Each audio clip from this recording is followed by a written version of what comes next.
Hi, I'm Ashley with Campbell. Thanks for investing your time to help your community be a great place to live. Before you watch the video, make sure to click the subscribe button so that we can help you make educated decisions as a board member. So thanks, Ashley. Thank you, everybody. Hi, my name is Dan Tiernan. I'm the Chief Operating Officer for Campbell and also one of the 5 owners of the company. I'm also a licensed CAM, and I work with many of our association clients and some of the more important issues they may be facing from time to time. Our co-host today and moderator is Beth Rappaport. Beth, can you please introduce yourself? Hi, everybody. Thank you for joining us. I'm Beth Rappaport with Campbell Property Management. I'm also a licensed CAM. Happy to be here. In case you didn't know, Campbell has been in business over 70 years and manages over 400 condos and HOAs through South Florida. And we are proud to be South Florida's highest rated property management company.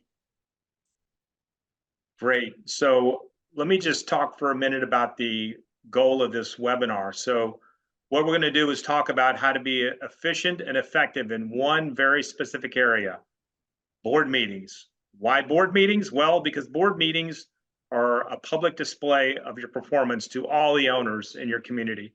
So if a meeting appears dysfunctional, owners are going to lose confidence in the board. If it runs well, it makes them feel better about the situation they have and your leadership. So based on the questions we received in the question we received in advance, it sounds like not everybody's meetings are running great. So let's make sure we really understand the problem. So at the start of this webinar, we asked you the question, think about the worst board meeting you've ever been to. What was it like? And, we looked through the chat responses and saw a lot of horrible things like we expected we would. And, there's a lot of things about not following to the agenda, people getting upset, yelling at people, having people to be removed, and so on. But I would say in general, I would summarize it down to 3 things. And that is that the worst board meetings, number 1, last too long. Number 2, nothing gets accomplished. And number 3, everybody leaves unhappy. So what we're going to do today is shoot for the opposite of that. We're going to shoot to try to help you understand how to make a good board meeting, which is they're short, you accomplish a lot, and everybody leaves happy and impressed. Not everybody, but hopefully the vast majority of everybody. So, and then one other thing I want to we had a poll about how long your board meetings last. Ashley, do you have the results for that? I do. I'm going to share it right now. Can you see that?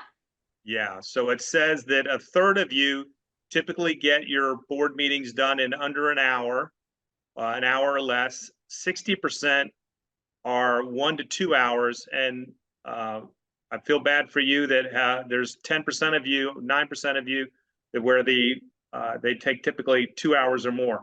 So in our experience, a regular board meeting, not with a special assessment or a major issue or something, but just a regular board meeting should not last more than an hour. And that's the goal we're going to have today when we're talking with you about that and how to make sure we get there.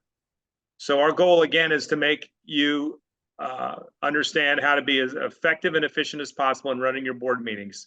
And we're going to share with you the 9 steps necessary to have a great board meeting. So that's going to get done in an hour. Everyone's going to be satisfied, and we're going to get a lot accomplished. So Beth, you want to talk a little bit about where we got all this from? Yes, absolutely. So the ideas that we're discussing today are based on a blog post from FAN, Florida Association News. And it's called 9 Steps to an Effective Board Meeting. And in case you ever want to refer back to this, of course, we'll be sending it out to you, but you can also find it on FAN. And after this, we will also send a link to today's presentation. Okay, so talking about manager's wisdom, this is a section on our blog that was created with the combined input of our managers. To us, our managers are the smartest people in the company, and we really value what they have to say. And you can read this blog at readfan.org as well. And we will automatically subscribe you to this since you have registered for this course.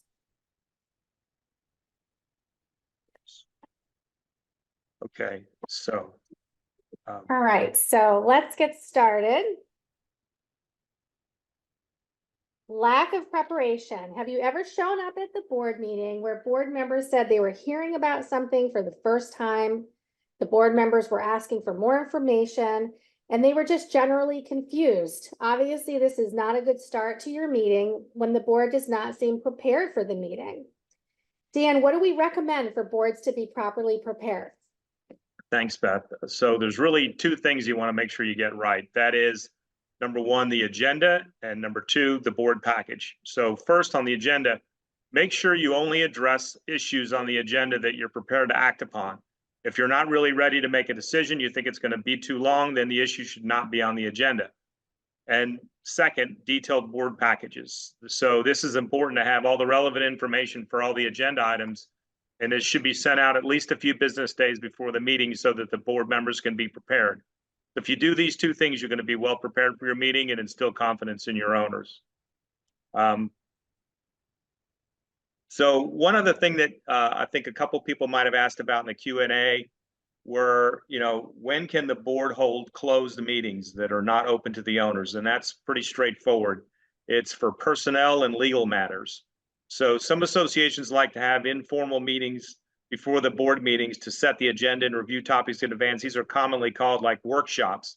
So these kinds of meetings have become a tradition in a lot of 55+ communities. And, keep in mind that even when you do a workshop, even though you're not making decisions, if you have the entire board there and you're talking about matters, association matters, you do need to post it as a board meeting. So that's just important because you don't want to be ever accused of kind of doing things in the dark or not sharing with the owners. All right, number 2 challenge. I can't hear you. I can't see you. Can you see me? Can you hear me? People not being able to see and hear each other during a meeting is not okay. It's a really big problem. Dan, what can board members do to make sure that there is clear communication at these meetings? Yep, thanks, Beth. It really all starts with the room setup and having the right equipment. So, it's important to remember that when we're in a board meeting, it really is a discussion among the board members. So you want to make sure that you set it up in such a way that the board members can communicate easily.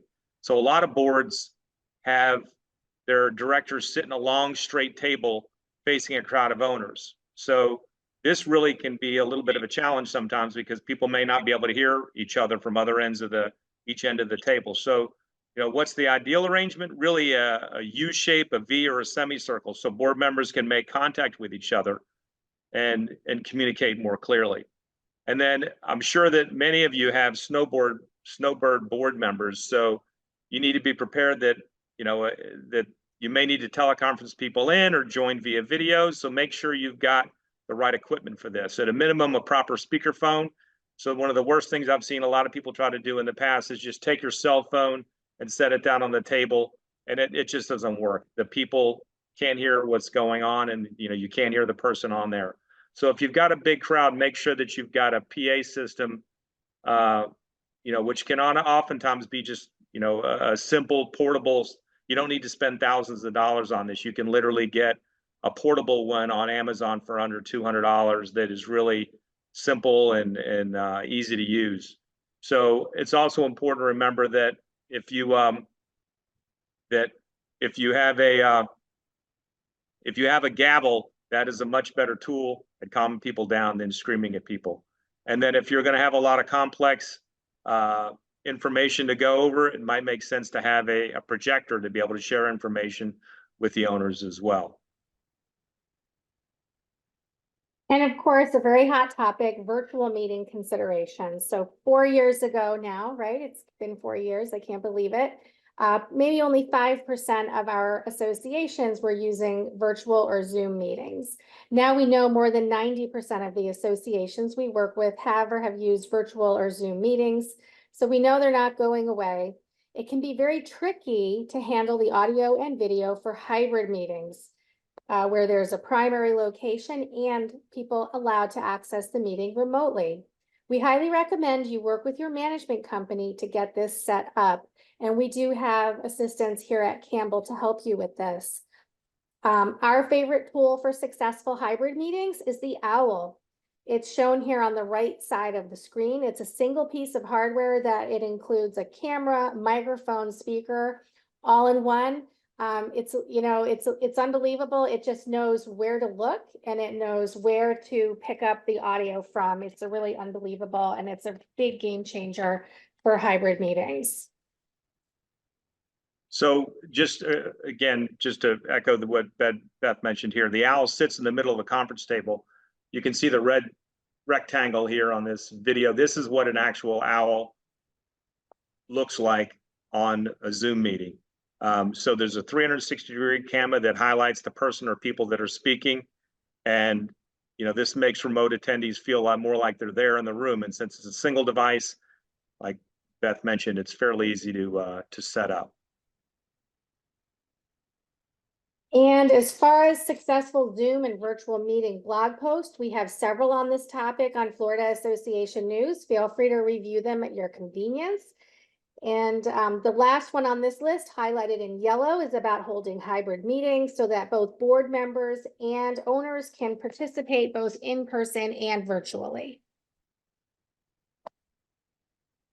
All right, the next subject is discussions that take too long. So as we saw in the poll, many of your board meetings do last longer than an hour, some 2 to 3 hours. Dan, what can board members do to finish board meetings in an hour or less?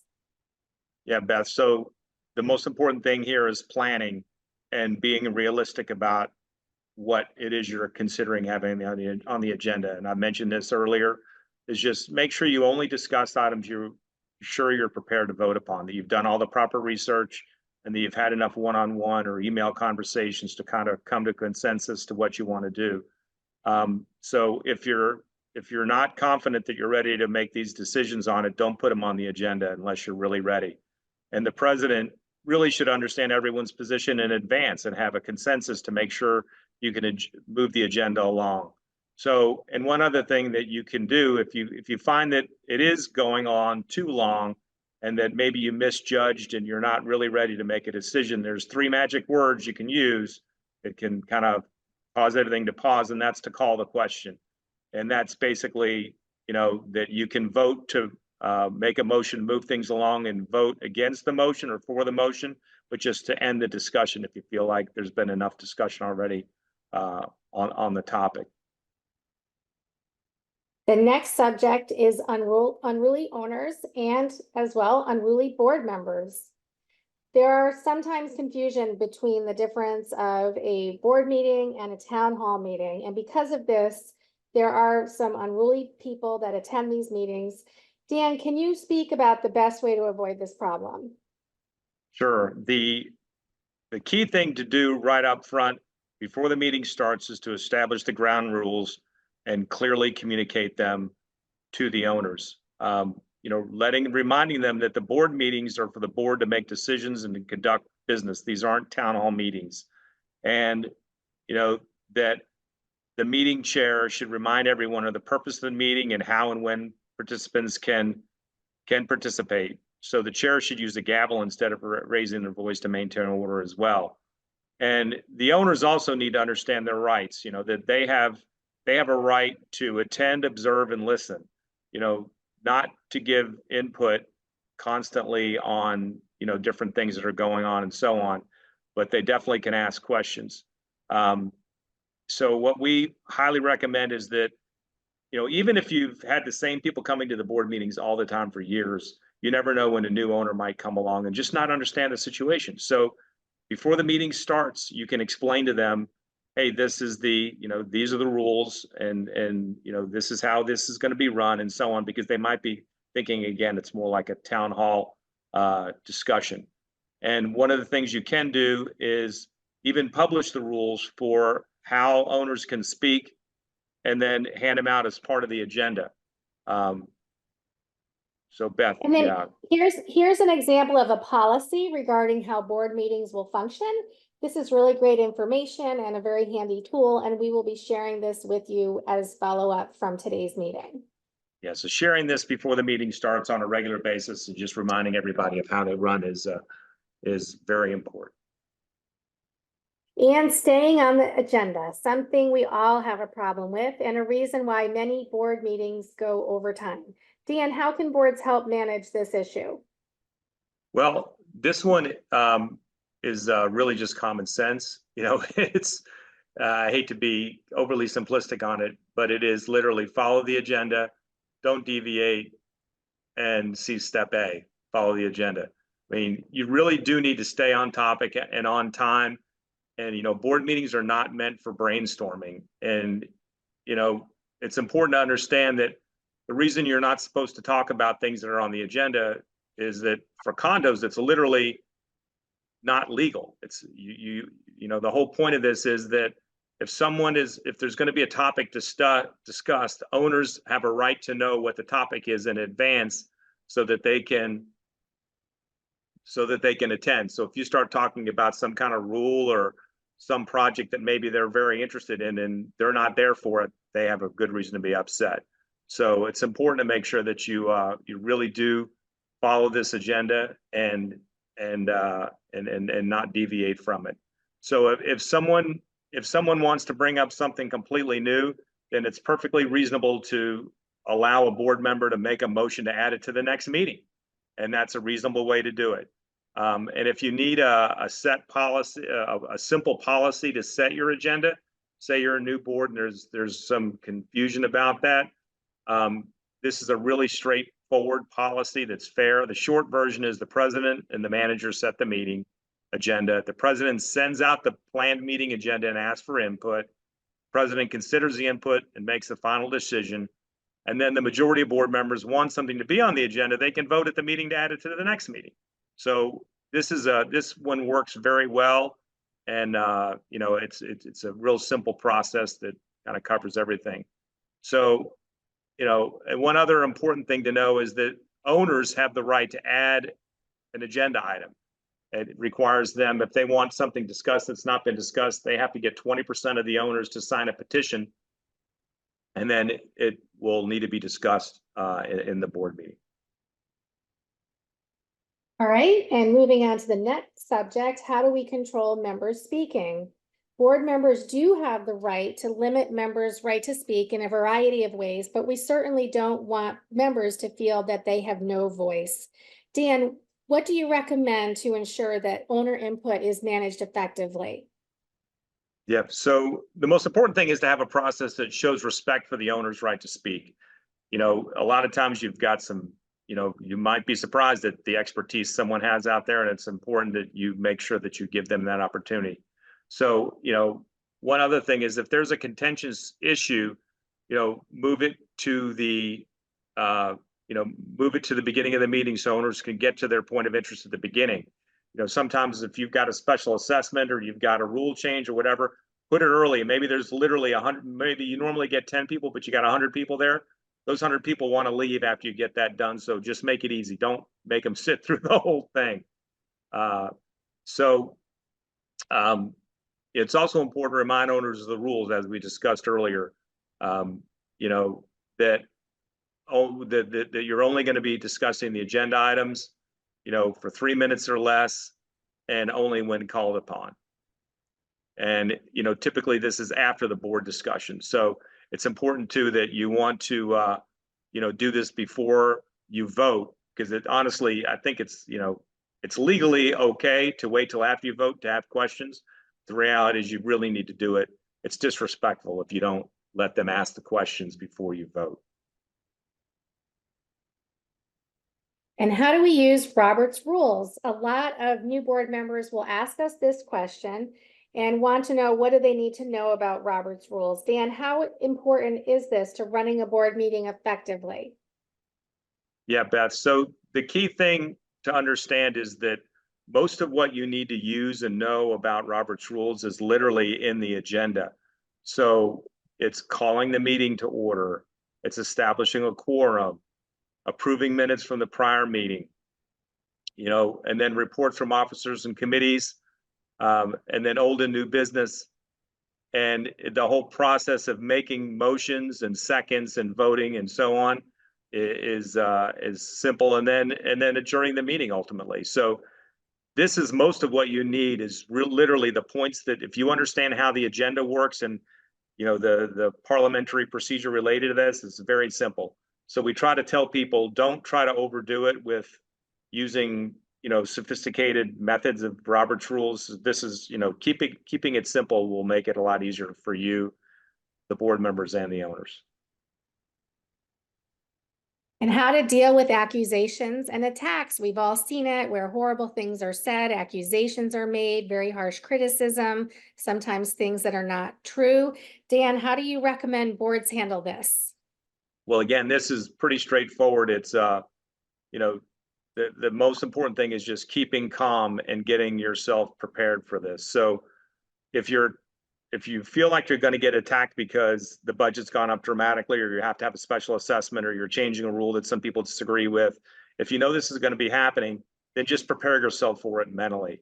And then literally practice with a calm response. I used to work with a guy that whenever he would get into complex issues with people, he would give a really detailed explanation, and they would ask a crazy question, and his response was always, "That's a great question." Instead of getting angry with the people, he would just say, "That's a great question."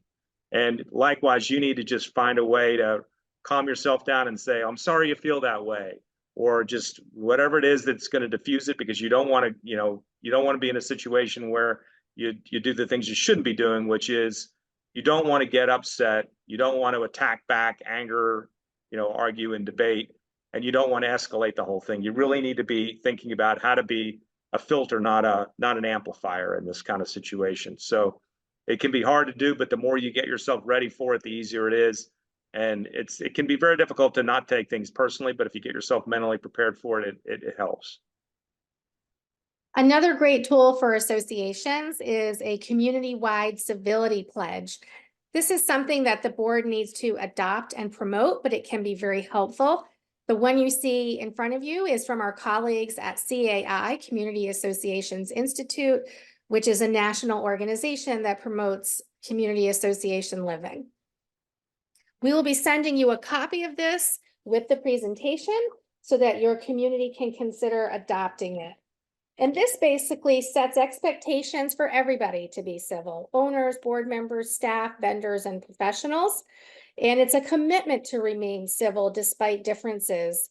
And it promotes free and open speech while encouraging everybody to be engaged and informed, and making sure that board members and unit owners understand their rights and, more importantly, their responsibilities. And finally, very important for the sense of community, a commitment to the pledge as being critical to living in a peaceful and thriving association.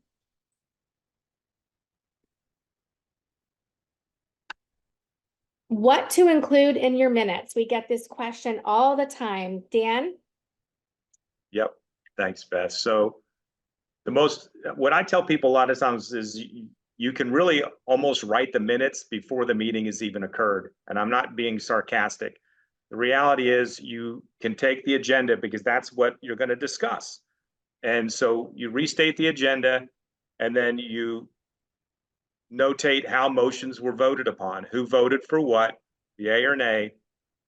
And then, what you don't include is you don't include owner or board member comments, or when someone says something to the effect of like, I want the meeting minutes to reflect, so-and-so, someone's opinion. This is not, these are not things that you want to include. And we have a blog post specifically how to write your minutes on FAN, and we will be sending this information to you as follow-up from today's meeting. So one last reminder, we've mentioned FAN a few times. It includes a monthly newsletter, a blog, and a really powerful search engine. And this is the online resource for managers, CAMs, owners, and service providers in our industry, and you will be subscribed based on your participation today. We hope that you really enjoy it as much as we do. And one other thing that we will be sending you as a value add is the board member primer. And this is a mean to introduce new board members to their roles and responsibilities and provide information on and continually educate yourself as it pertains to community association matters in Florida. Great. So thank you all for coming today. If you follow these 9 steps that we've gone through here, preparation, equipment, time limits, and so on, your meetings will improve. I can absolutely promise you that. And, even if say, for example, if you're a newer president and you're struggling with kind of keeping your head on, keeping your focus on the topic, and it kind of is a challenge to get the parliamentary procedure done right, you can always assign that responsibility to someone else. That's a good way to do it, so that you're not giving up the control of the meeting, but you're letting someone else make sure that you're following the agenda, getting motions, recording things, and so on. So that can be helpful as well. So with that, Ashley, I think we're ready to get some feedback from the audience here. Yep.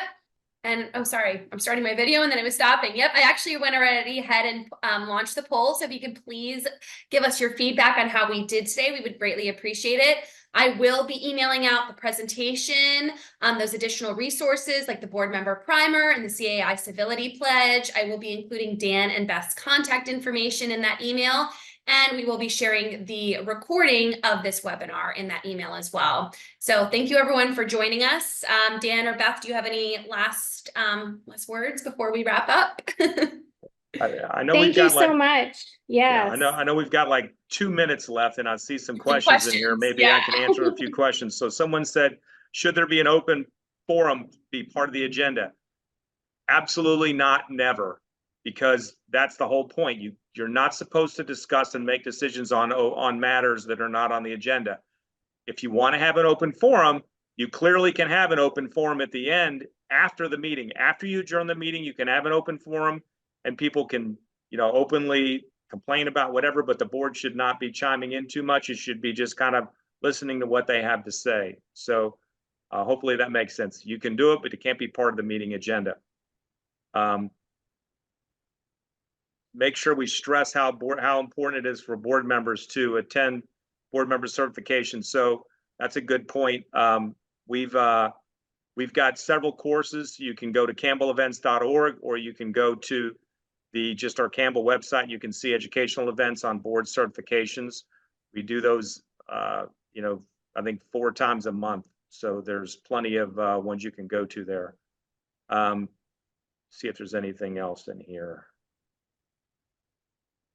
Someone asked, when's the best time in the agenda for owner comments and questions? So as I mentioned earlier, that you should absolutely let owners ask questions before you vote on a topic, on an agenda item. And now with regards to like the open forum thing, we talked about that as well. Like if it's something off agenda, wait till the end of the meeting and you can let people talk about whatever they want to talk about, as long as the board doesn't make decisions and get too much into detail on it. Someone said, I'm interested in hearing about why my board only gives us 48 hours notice. How about yours? So legally 48 hours is typically what's required. But honestly, the best practice for board meetings is that if you're gonna, you set the schedule at the beginning of the year, 3rd Tuesday at 7 o'clock in the clubhouse or whatever it happens to be. That's the best way to do it. So everyone knows and it's on a regular schedule. But it's legal to do it with 48 hours, but it's really not the best practice at all. Well, with that, I think we're out of time. So I just wanted to answer a few of those that were in there, but thanks again for coming. I appreciate everybody's commitment to this. and we appreciate all you do. You guys don't get paid for this, and we appreciate your volunteering and doing everything you can to make your communities great places to live. So have a great week, and hopefully we'll see you again at some future classes. Thanks so much. Thanks for watching. For more great educational content, click the subscribe button now.